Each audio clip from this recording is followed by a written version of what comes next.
स्वागत है आप सभी का माया एकेडमी यूट्यूब चैनल पे।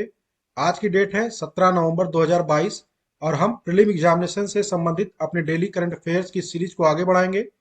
आज हम दो टॉपिक के ऊपर चर्चा करने वाले हैं। इसमें हमारा पहला टॉपिक होगा नेट जीरो एमिशन से संबंधित और जो दूसरा हमारा टॉपिक होगा वो भारतीय संविधान की 9वीं अनुसूची से संबंधित होगा। ये दोनों ही टॉपिक मोस्ट इंपॉर्टेंट है आपके आने वाले आगामी परीक्षाओं के लिए। तो चलिए अपने डिस्कशन को स्टार्ट करते हैं। देखिए, भारत ने अभी नेट जीरो प्राप्त करने की दिशा में एक स्ट्रेटजी प्रस्तुत की गई है। उस स्ट्रेटजी का नाम है दीर्घकालिक कम उत्सर्जन विकास रणनीति। इस रणनीति को COP27 शर्म अल शेख में जहां आयोजन हो रहा है वहीं पे भारत ने इस स्ट्रेटजी को प्रस्तुत किया है। ये स्ट्रेटजी भारत के 4 प्रमुख विचारों पर आधारित है। ये 4 प्रमुख विचार कौन कौन से हैं उसको भी देख लीजिए। पहला जो विचार है, इसमें भारत का कहना है कि जो भारत की आबादी है वो दुनिया की आबादी का मात्र 17% हिस्सा है। उसके बावजूद वैश्विक ग्रीन हाउस गैसों के उत्सर्जन के मामले में भारत ने ऐतिहासिक रूप से कम योगदान दिया है। ठीक है। जो इसमें दूसरा पॉइंट बताया गया है वो ये बताया गया है कि भारत अपने विकास के लिए भारत की महत्वपूर्ण ऊर्जा की जरूरत है। थर्ड जो बताया गया है, भारत विकास के लिए निम्न कार्बन रणनीतियों को आगे बढ़ाने के लिए प्रतिबद्ध है और राष्ट्रीय परिस्थितियों के अनुसार सक्रिय रूप से उसका अनुसरण कर भी रहा है। नेक्स्ट जो बताया गया ये बताया गया भारत को जलवायु लचीलापन बनने की जरूरत है। ये जो long term low carbon emission development strategy प्रस्तुत की गई है, इसमें कहा गया कि ये जो स्ट्रेटजी लाइफ स्टाइल फॉर, देखिए लाइफ का इस फुल फॉर्म होता है लाइफ स्टाइल फॉर इन्वायरमेंट, इस दृष्टिकोण से भी सूचित होता है। ये जो मिशन स्टार्ट किया गया था लाइफ स्टाइल फॉर इन्वायरमेंट, ठीक है, इसका मतलब क्या होता है कि जो विश्व नासमझी और विनाशकारी रूप से संसाधनों का दोहन कर रहा है उसको सचेत करना और जरूरत के अनुसार ही संसाधनों का उपयोग करना। इस लाइफ मिशन की शुरुआत अभी हाल ही में कहां पे की गई थी, तो गुजरात में की गई थी। ठीक है। इसकी शुरुआत कहां पे की गई थी, तो गुजरात में की गई थी। लाइफ का जो फुल फॉर्म होता है लाइफ स्टाइल फॉर इन्वायरमेंट होता है। दीर्घकालिक कम उत्सर्जन विकास रणनीति की मुख्य विशेषता कौन कौन सी है वो भी देख लीजिए।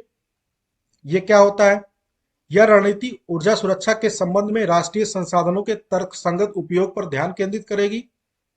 दूसरा इसमें इंपॉर्टेंट पॉइंट क्या है, जीवाश्म ईंधन से संक्रमण एक न्याय संगत, सुचारू, टिकाऊ और सर्वसमावेशी तरीके से किया जाएगा। यह रणनीति जैव ईंधन के बढ़ते उपयोग को बढ़ावा देगी, विशेष रूप से पेट्रोल में एथेनॉल सम्मिश्रण, इलेक्ट्रिक वाहनों को बढ़ाने के लिए और हरित हाइड्रोजन ईंधन के बढ़ते उपयोग से परिवहन क्षेत्र में कम उत्सर्जन यानी कम कार्बन विकास को चलाने की उम्मीद भी इसमें व्यक्त की गई है इस स्ट्रेटजी में।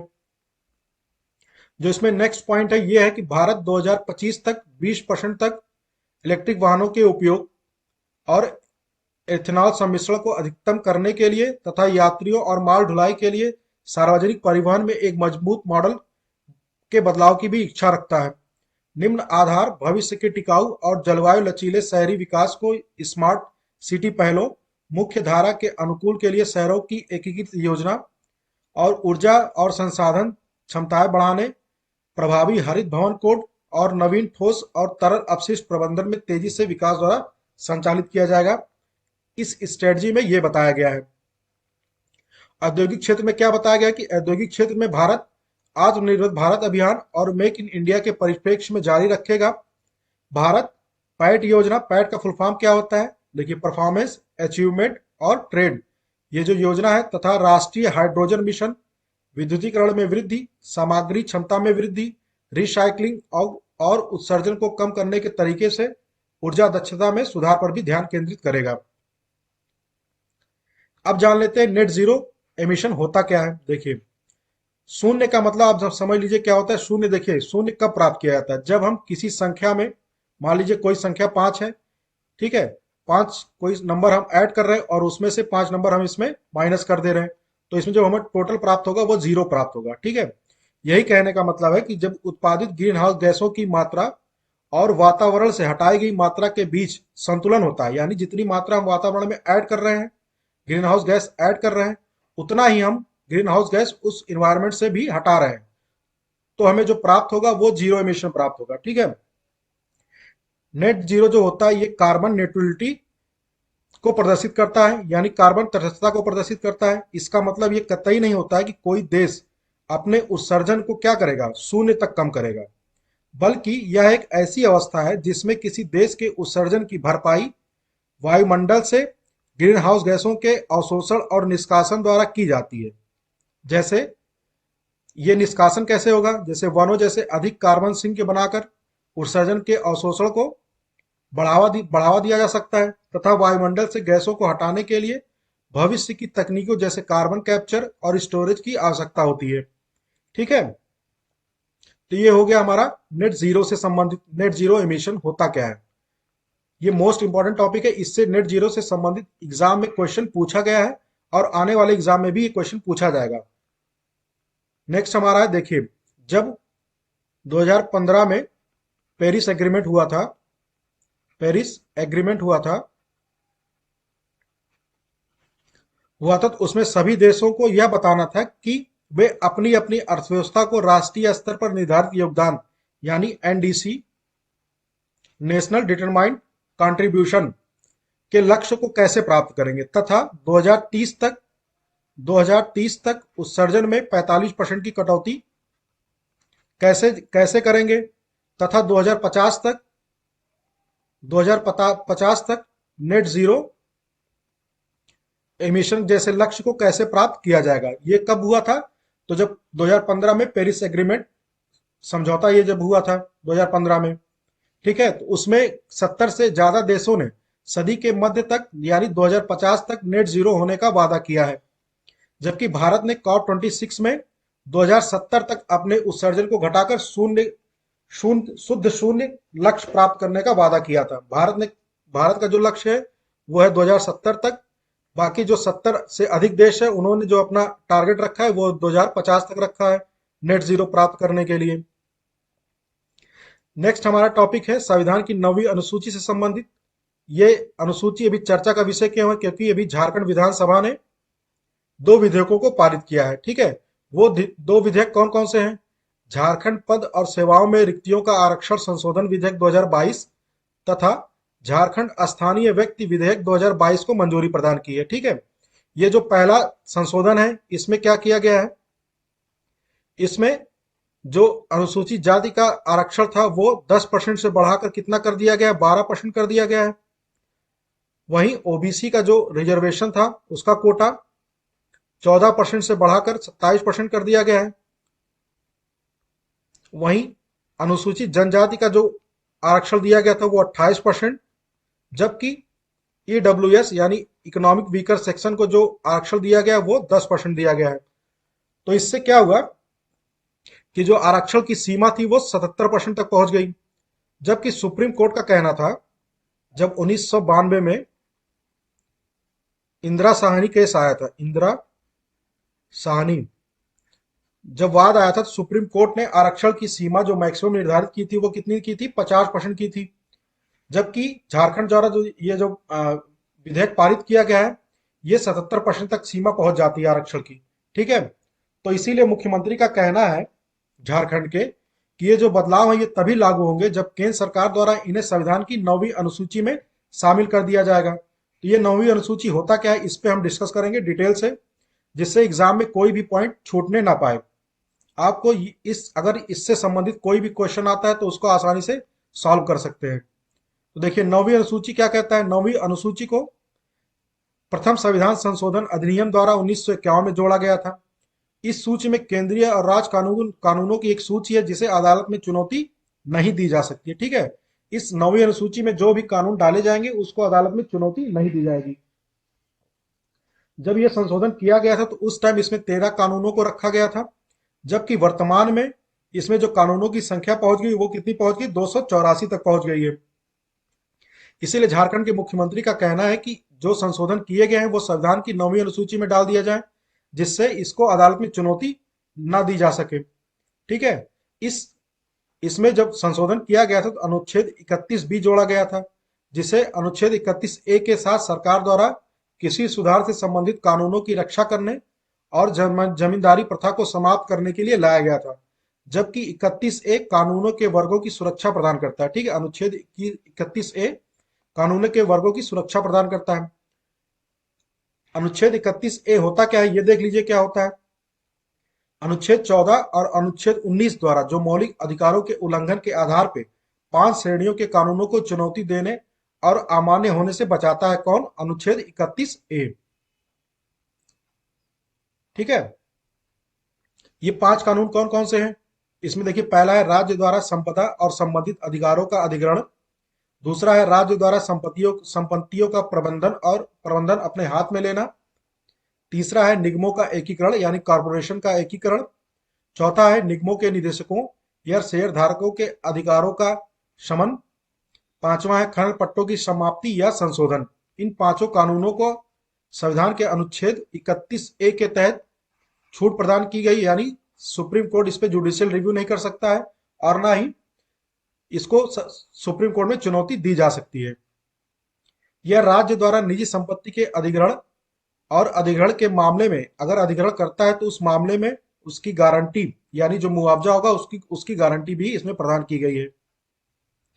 वही अनुच्छेद 31 बी क्या कहता है वो भी देख लीजिए।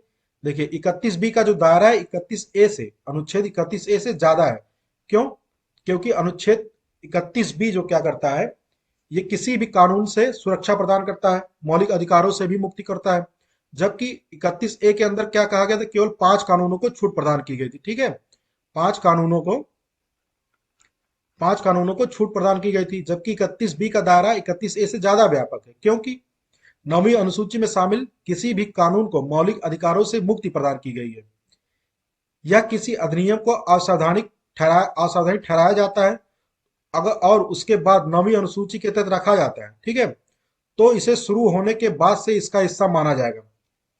यहां समझ लीजिए इसका कहने का मतलब क्या है। अगर देखिए किसी कानून को असावधानिक ठहरा दिया गया है, ठीक है, उसके बाद उस कानून को 9वीं अनुसूची में डाला जाता है। ठीक, 9वीं अनुसूची में डाला जाता है तो ये शुरू से ही जब से कानून बना था ये तभी से 9वीं अनुसूची का हिस्सा माना जाएगा। ये 31 बी का कहना है। अब ये देखिए क्वेश्चन उठता है कि क्या 9वीं अनुसूची न्यायिक पुनरावलोकन यानी जुडिशियल रिव्यू से पूरी तरह से मुक्त है, फ्री है? क्या सुप्रीम कोर्ट इस पे जुडिशियल रिव्यू कर सकता है कि नहीं कर सकता है? इस पे देखिए 3 वाद आए थे। तीनों वाद पे सुप्रीम कोर्ट का क्या क्या कहना था वो भी डिटेल से समझ लीजिए। पहला जो हमारा वाद आया था वो आया था केशवानंद भारती बनाम केरल राज्य 1973 में आया था। इसमें सुप्रीम कोर्ट का कहना था, देखिए इसमें सुप्रीम कोर्ट ने भारतीय संविधान की मूल संरचना, ठीक है, भारतीय संविधान की मूल संरचना से संबंधित एक नई अवधारणा पेश की थी, जिसमें सुप्रीम कोर्ट ने कहा था संविधान के सभी प्रावधानों में संशोधन किया जा सकता है, लेकिन जो संशोधन संविधान के मूल ढांचे और मौलिक अधिकारों का उल्लंघन करते हैं वे सब अदालत द्वारा रद्द किए जा सकते हैं। ठीक है, संविधान की जो ये मूल संरचना है इसमें देखिए क्या क्या आते हैं। पहला आता है संसदीय व्यवस्था, संसदीय व्यवस्था। दूसरा आता है मूल अधिकार, फंडामेंटल राइट। तीसरा आता है इसमें 9वीं अनुसूची, 9वीं अनुसूची। ठीक है, तो इससे संबंधित इसमें मामले संविधान की मूल संरचना के अंतर्गत आते हैं। तो इसमें केशवानंद भारती मामले में सुप्रीम कोर्ट का कहना था कि जो भी कानून संविधान की मूल ढांचे और मौलिक अधिकारों का उल्लंघन करते हैं वे सब अमान्य होंगे यानी रद्द किए जा सकते हैं। जबकि जो दूसरा मामला आया था वामन राव बनाम भारत संघ 1981 में, उसमें सुप्रीम कोर्ट ने फैसला सुनाया था कि वे संशोधन जो 24 अप्रैल 1973, ये डेट क्यों दिया गया क्योंकि इसी डेट में केशवानंद भारती का जजमेंट आया था। तो इसमें सुप्रीम कोर्ट ने सुनाया था कि वे संशोधन जो 24 अप्रैल 1973 से पहले संविधान में किए गए थे वो वैध और संवैधानिक दोनों होंगे, लेकिन जो निर्दिष्ट तिथि यानी 24 अप्रैल 1973 के बाद बनाए गए हैं उन्हें संवैधानिकता के आधार पर चुनौती दी जा सकती है। ठीक है ना। जबकि जो थर्ड मामला आया था वो आया था IR कोल्हो बनाम तमिलनाडु राज्य 2007।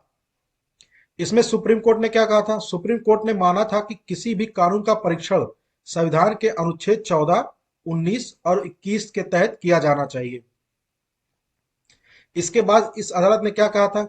अदालत ने अपने पिछले फैसले को बरकरार रखा और घोषित किया कि किसी भी अधिनियम को चुनौती दी जा सकती है, किसी भी अधिनियम को, ठीक है ना, किसी भी अधिनियम को। ये जरूरी नहीं है कि वो अधिनियम संविधान के मूल संरचना के खिलाफ या मूल अधिकारों के खिलाफ हो। किसी भी अधिनियम को चुनौती दी जा सकती है और न्यायपालिका द्वारा पुनर्विलोकन किया जा सकता है यदि यह संविधान की मूल संरचना के अनुरूप नहीं है। ठीक है ना? संविधान की मूल संरचना के अनुरूप नहीं है तो इसमें चुनौती दी जा सकती है। जबकि सुप्रीम कोर्ट ने एक और कहा था, एक और बात कही थी। वो क्या कही थी? यदि नौवीं अनुसूची नौवीं अनुसूची के तहत किसी कानून की संवैधानिक वैधता को पहले बरकरार रखा है तो भविष्य में भविष्य में इसे फिर से चुनौती नहीं दी जा सकती है। फिर से इसमें चुनौती नहीं दी जा सकती। ये 2007 के जजमेंट में कहा था, 2007 में जो जजमेंट सुप्रीम कोर्ट ने दिया था। यानी कहने का मतलब है कि जो भी कानून नौवीं अनुसूची के तहत सुप्रीम कोर्ट में जुडिशियल रिव्यू एक बार कर दिया है तो उसके बाद भविष्य में उसी कानून पर फिर से जुडिशियल रिव्यू या उसे चुनौती नहीं दी जा सकती है। तो यह है हमारा नौवीं अनुसूची से संबंधित पॉइंट जिसको हमने डिस्कस किया है। अब इससे संबंधित क्वेश्चन आंसर को सॉल्व कर लेते हैं। देखिए फर्स्ट क्वेश्चन क्या कहता है? निम्नलिखित कथनों पर विचार करें। इसमें पहला स्टेटमेंट है, भारत की संसद भारत के संविधान की 9वीं अनुसूची में एक विशेष कानून रख सकती है। सेकंड क्या है? 9वीं अनुसूची में रखे गए कानून की वैधता की जांच किसी भी अदालत द्वारा नहीं की जा सकती है और न ही इस पर कोई निर्णय दिया जा सकता है। तो आपको बताना है इनमें से कौन सा स्टेटमेंट सही है। ऑप्शन है हमारा ऑप्शन ए केवल एक, केवल दो, एक और दो दोनों, ना तो एक और ना ही दो। तो देखिए सेकंड स्टेटमेंट हमारा गलत है, इसको चुनौती दी जा सकती है। ठीक है, इस हिसाब से हमारा जो आंसर करेक्ट होगा वो होगा ऑप्शन केवल ए, केवल एक। सेकंड हमारा है, भारत के संविधान में 9वीं अनुसूची को किस संविधान संशोधन के तहत जोड़ा गया था? तो फर्स्ट संविधान संशोधन 1951 के तहत जोड़ा गया था।